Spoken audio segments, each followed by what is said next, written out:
I ran into this last week. Here's what fixed it for me. If you're looking to receive payment on Fiverr, follow these simple steps to get started. Step 1. Create a Fiverr account. Sign up for a Fiverr account if you haven't already.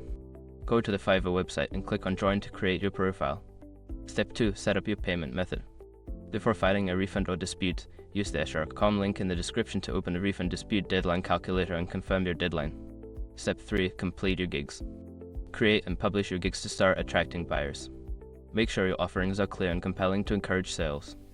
Step 4. Deliver work and mark as complete. After a buyer places an order, complete the work and submit it through the Fiverr platform. Once the buyer approves the work, mark the order as complete. Step 5. Withdraw your earnings. After your order is marked complete, your earnings will be available for withdrawal. Go back to the earnings section and select your payment method to withdraw your funds. Remember, it may take a few days for the funds to appear in your account, depending on your chosen payment method. Happy freelancing!